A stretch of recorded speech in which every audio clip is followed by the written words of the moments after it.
সকাল সকাল দেখলাম যে গাছের চারা নিয়ে যাচ্ছে একটা কাকু, তার জন্য আমিও রেখে দিলাম দুইটা গাছ, চারা গাছ কিনে রাখলাম।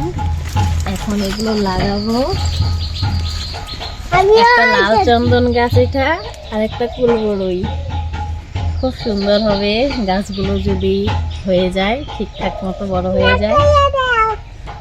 এখানে লাগাবো, যত্ন করতে হবে গাছগুলোর। এখানে আরো সুপারি গাছের চারা লাগানো হয়েছে।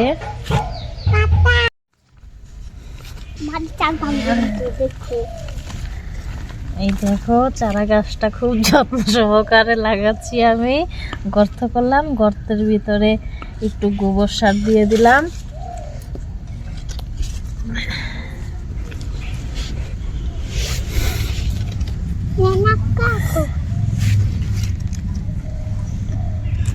এই যে হয়ে গেছে একটা গাছ লাগানো, আর একটা গাছ লাগাবো, গর্ত করব, গোবর সার দিব, তারপরে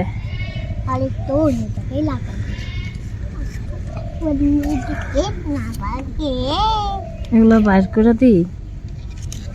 যদি পাখি ছাড়ে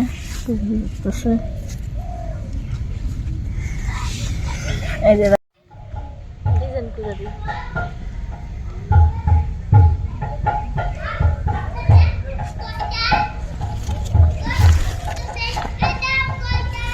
এই যে আমাদের ফুলবড়ই গাছ লাগানো হয়ে গেছে।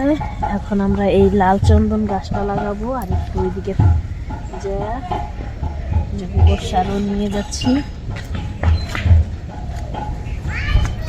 এই জায়গায়।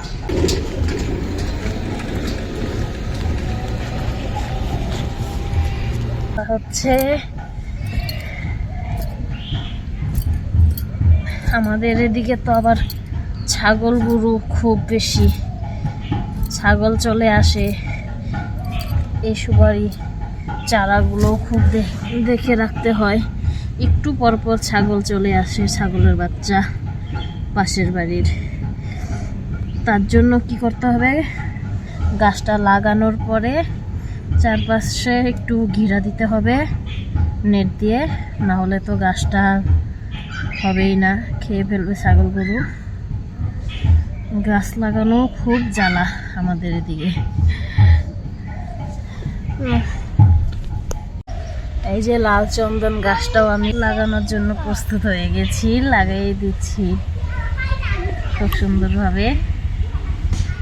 দেখো তোমরা,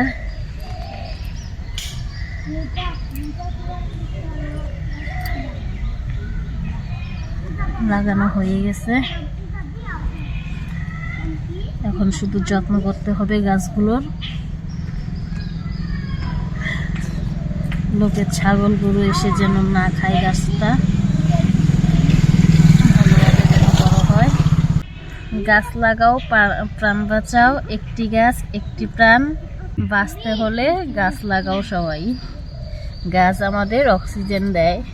টাটা বাই বাই, আবার পরের ভিডিওতে আসবো।